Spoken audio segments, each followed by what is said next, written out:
My wife divorced me and went on vacation with her affair partner, thinking she'd get my parents' trust fund, but instead she got a lawsuit. I'm Aaron, a 30-year-old man, and I'm going to pour my heart out here.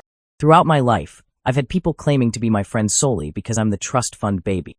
They'd hover around me, expecting me to bankroll lavish parties and sponsor endless rounds of drinks. But when I proved to be nothing like their imagined cash dispenser, they'd vanish like morning dew. Yes, my parents have a substantial trust fund for me, but I'm acutely aware of the blood, sweat, and tears they've poured into building it. I understand that fortunes aren't conjured overnight, and my father's empire could crumble with a single misstep. That's why I've dedicated myself to building upon his legacy, pouring my soul into the business every single day. Yet, I nearly made that catastrophic error recently. During my college years, I remained single until I met Ashley, my wife, or should I say ex-wife, who was 28 at the time. I'm not one for casual relationships or meaningless flings.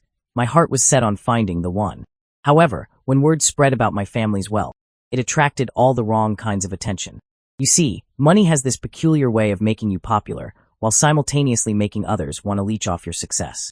I did occasionally play the role expected of me, buying rounds of drinks, lending money to friends, but nothing extravagant, nothing that would align with the stereotypical trust fund baby image. I believe in moderation. After all, you can't completely isolate yourself from society. So I walked that delicate tightrope of being approachable while keeping my guard up, rarely truly trusting anyone who entered my life. Fate had other plans when I met Ashley at my graduation celebration. The moment I saw her across the crowded room, something felt different. She stood out from the usual social climbers, seemingly oblivious to who I was or what I represented. Our conversation flowed naturally, like a river finding its path to the sea. When we exchanged numbers, it felt genuine, untainted by the usual ulterior motives I'd grown so accustomed to detecting. For our first date, I took her to McDonald's, a deliberate choice that would have sent most gold diggers running for the hills. But Ashley, she laughed heartily, demolished her Big Mac with unrestrained joy, and engaged in conversation that made me forget about my family's wealth entirely. For the first time in my life, I felt seen for who I was, not what I owned. Ashley became my first true love, a breath of fresh air in my world of calculated relationships. She possessed an authenticity that seemed impossible to fake, or so I thought. When I took her to meet my parents after just a month of dating, she carried herself with an effortless grace that charmed them instantly. Looking back now, I realized that what I mistook for genuine comfort was actually a masterfully executed performance. She was the perfect actress, and we were all her willing audience.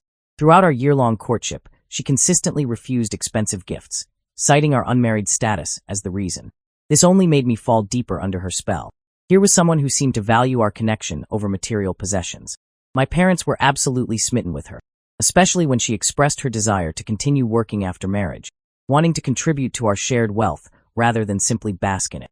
My mother embraced her with tears of joy, ecstatic that I had found someone so seemingly supportive and independent. On our second anniversary, my parents threw an extravagant celebration that would unknowingly set the stage for my downfall. With champagne flowing and music filling the air, they announced their decision to add Ashley as a beneficiary to the trust fund. That's when Rob entered our lives like a wolf in sheep's clothing. As the trust's accountant and investment manager, he appeared the epitome of professionalism. Married with a daughter, his wife a respected attorney at the same firm. The perfect picture of respectability. What none of us realized was that beneath the surface, a sinister plot was already in motion. Ashley and Rob's interactions at parties took on a new significance in hindsight. Those lingering glances, the way she'd blush and laugh a bit too enthusiastically at his jokes, their hushed conversations in dimly lit corners. But love had rendered me blind, and loyalty had made me deaf to the warning bells that should have been deafening.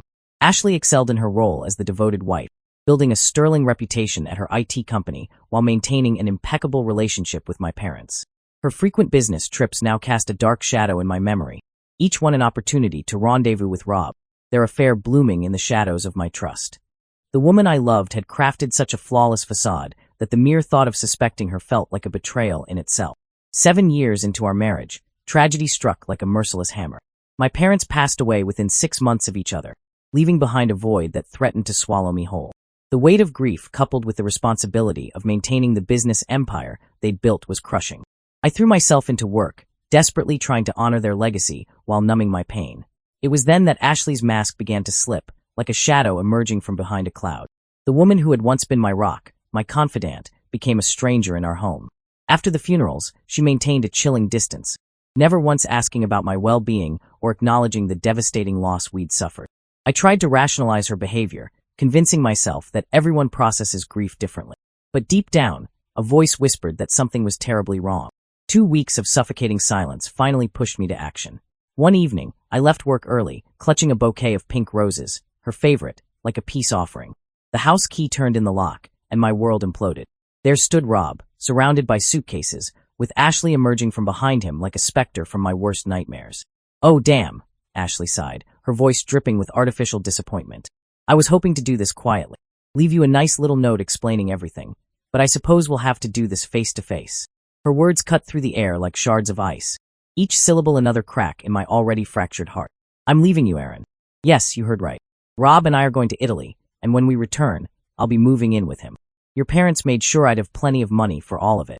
I stood frozen, the roses trembling in my grip, their petals suddenly seeming as fragile as my marriage had been. The woman before me was a stranger wearing my wife's face, her eyes cold and calculating where they had once held warmth and love. "Those for me?" she asked, gesturing at the flowers with a smirk that felt like a knife twisting in my gut. "How sweet. I'll take them as a parting gift." Before I could form words through the fog of shock and betrayal, they brushed past me, the sound of their rolling suitcases on the hardwood floor like thunder in my ears. The engine of their car roared to life, and just like that, my wife of 8 years vanished into the night, leaving behind nothing but the echoing silence of an empty house and the scattered petals of fallen roses. The world didn't just crash down, it imploded, collapsed in on itself like a dying star. For 2 days, I existed in a void of my own making. The blinds remained drawn, turning day into endless night. I survived on cup noodles and frozen meals, the TV blaring constantly to drown out the deafening silence of my thoughts. The mere idea of showering seemed as insurmountable as climbing Mount Everest. On the 3rd day, the doorbell pierced my self-imposed isolation like a bullet through glass. I ignored it, hoping whoever it was would eventually give up and leave. But the ringing grew more insistent, more demanding with each press, until it became a constant, maddening drone. Then came the pounding, heavy, determined fists against wood. "I know you're in there." A woman's voice, sharp and commanding, cut through my haze. "Open up right now. I'm not leaving until we talk." For a moment, my heart leaped, thinking it was Ashley. But then I remembered she was probably sipping wine in some Italian villa with Rob. A fresh wave of despair threatened to drown me. The pounding continued, relentless as a war drum. Finally, dragging myself from the comfort of my misery, I shuffled to the door. Opening it revealed a woman with fiery red hair, dressed in a crisp 2-piece suit, her expression fierce enough to make a lion back down. She looked ready to either save my life or end it. I wasn't quite sure which. "Your wife ran off with my husband," she stated, her voice sharp as a razor's edge. "And wallowing in self-pity won't help either of us. You stink, by the way. Bathroom. Shower. 15 minutes. We have work to do." Her tone left no room for argument, reminding me oddly of my mother when I was a child. "Yes, Mom," I muttered sarcastically, but found myself obeying nonetheless. As I trudged to the bathroom, I heard her shout back. I heard that. Despite everything, a small chuckle escaped my lips, the first in what felt like centuries. When I emerged feeling somewhat human again, I found my living room transformed. The curtains were drawn back, letting in streams of sunlight that made me squint. The empty food containers had vanished, and the air smelled faintly of lemon cleaning products. Rob's wife, Sandra, as she introduced herself, sat perched on my couch like a queen on her throne, a laptop balanced on her knees and a determined glint in her eyes. She explained how she'd been trying to reach me at work for 2 days, finally deciding to take matters into her own hands. What she revealed next made my blood run cold. Sandra had discovered the truth by accident, stumbling upon Rob's laptop after he'd left, promising to send his assistant for his belongings. His Facebook messages lay open like a Pandora's box of betrayal, but it was his work files that truly damned them both. "Rob's been embezzling funds from your trust," Sandra explained, her fingers flying across the keyboard as she pulled up document after document. "And guess who's been helping him? Your darling Ashley." They started small, amounts too insignificant to notice. But they got cocky careless. The evidence is all here. I watched in stunned silence as she methodically laid out their scheme. The woman before me wasn't just Rob's wronged wife. She was a legal predator, methodically assembling the pieces of our revenge. "I have a young daughter," she said, her voice softening for the first time. "I'll get every last penny out of Rob, and I'll destroy Ashley in the process. You don't have to join me, but I thought you deserved to know." The determination in her eyes sparked something in me, a fire I thought had been extinguished. "I'm in," I heard myself say, and Sandra's answering smile was positively predatory. We shook hands over my coffee table, sealing a pact that would change everything. While our faithless spouses basked in the Italian sun, Sandra and I crafted our response. We would wait for them to return, Let them feel secure in their victory before pulling the rug out from under their feet. The game was about to begin, and Sandra, I was learning, played to win. The call came on a Monday morning, piercing through my workday like a bolt of lightning. Ashley's name flashed across my phone screen, and for a moment, my finger hovered over the reject button. But we had a plan, and I had a role to play. What the hell is going on? Her voice, once music to my ears, now grated like nails on a chalkboard. What does Rob mean about problems? Where's my money? The entitlement in her tone made my blood boil. Oh, you mean the money from my parents' trust fund? The one Rob's been systematically draining to shower you with gifts? The same fund that probably paid for that lovely Italian villa you're staying in. I kept my voice steady, letting the implications sink in. I suggest you speak with my lawyer. You remember Sandra, don't you? Rob's wife. She's quite talented in corporate law. Before she could respond, I ended the call, savoring the small victory. But the real performance was yet to come. As I left work that evening, Ashley was waiting by my car like a storm cloud. Her designer outfit and perfect makeup a stark contrast to the desperation in her eyes. We need to talk, she demanded, blocking my path. Rob's not making any sense, and I want to hear it from you. In simple terms, Aaron. What's happening? The vulnerability in her voice almost made me waver, almost. But then I remembered the roses scattered across our floor, the casual way she'd destroyed our marriage. It's quite simple, really, I replied, maintaining a calm I didn't feel. I received your divorce petition from your lawyer. The only difference is, you won't be getting a single penny. The color drained from her face, panic rising in her eyes like a tide. How could you do this to me? She screamed at my retreating back as I walked to my car. The question was so absurd, so lacking in self-awareness, that I almost turned back to throw her own betrayal in her face. Instead, I drove away, watching her diminishing figure in my rearview mirror. Later that evening, Sandra's plan entered its next phase. Invite her over, she instructed, a predatory gleam in her eye. Let her think you're wavering. When Ashley arrived 30 minutes later, she'd clearly put effort into her appearance, probably hoping to manipulate me with familiar weapons. Sandra hid in the bedroom while I directed Ashley to the dining room. Why the dining room, sweetheart? She pouted, trying to move toward the bedroom. Have you really given up on us so easily? Was your love so weak? Her attempt at manipulation was interrupted by Sandra's dramatic entrance. Well. Sandra's voice cut through the room like a blade. Finally, I meet the woman who's been sleeping with my worthless husband. Ashley's face contorted in shock, her composure cracking like thin ice. How dare you? Ashley spun to face me, her voice rising hysterically. You're already having an affair with Rob's wife? After stealing all my happiness? We're drowning in debt, Rob's lost his job, and now we won't even get the trust fund money. You're so selfish. Sandra's smile grew sharper. Debt, you say? Joint loans, perhaps? Or are you talking about helping Rob embezzle funds? Miss Perfect Wife, have you been assisting my husband all along? Ashley's next words sealed her fate. Of course I helped him. Rob could never have managed it alone.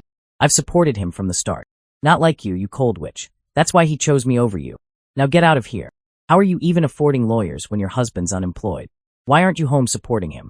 Sandra's triumphant smile was the only warning before she pulled out a small recording device and pressed stop. Thank you, Ashley.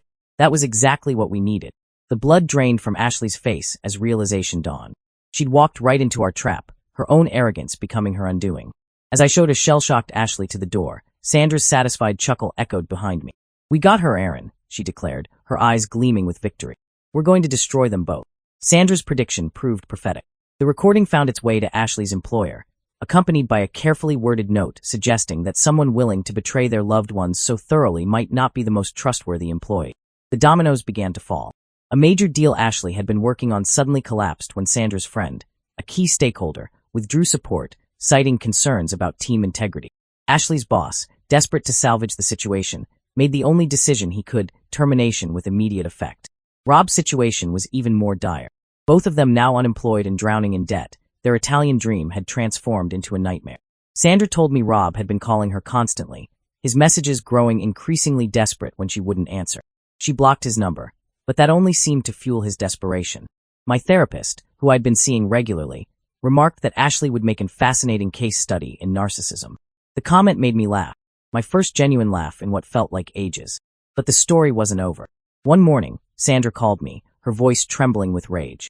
Rob had shown up at her doorstep in the early hours, drunk and belligerent. The security cameras captured everything, his slurred abuse, his attempts to break in, his retreat only when Sandra threatened to call the police. The worst part, their daughter, Emily, had witnessed it all. Sandra needed to file a restraining order, but couldn't find a babysitter on such short notice. Without hesitation, I offered to watch Emily. When I arrived, Sandra was already heading out the door, warning me that Emily hadn't eaten breakfast and hadn't left her room since the incident. Something about the silence in that house set off alarm bells in my head. I knocked on Emily's door, and when no answer came, I made a decision that would change everything. Using a pin to break the simple lock, I burst into the room, my heart pounding with scenarios of what I might find. The room appeared empty at first glance, but then I noticed a slight movement, a flash of red hair peeking out from under the bed. Emily, Sandra's mirror image in miniature, stared up at me with terror in her eyes.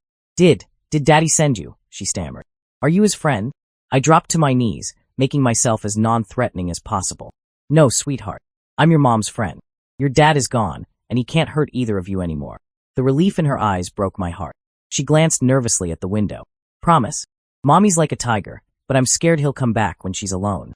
The pure innocence of her concern for her mother, even in her own fear, brought tears to my eyes. We spent the day watching her favorite Disney movies, and I managed to coax her into eating some warmed-up lasagna. When Sandra returned, she found Emily fast asleep on my chest, clutching her favorite pillow and drooling slightly. That evening, as I prepared to leave, Emily clung to my legs, sobbing that she was afraid Rob would return and her mother would be alone. I stayed the night, and many nights after that. Sandra's pancakes became a regular breakfast feature in my life, and Emily's nightmares gradually became less frequent. We formed an unlikely family, born from the ashes of betrayal. The initial hearing confirmed what Sandra had predicted. Rob and Ashley were, in her colorful words, completely cooked.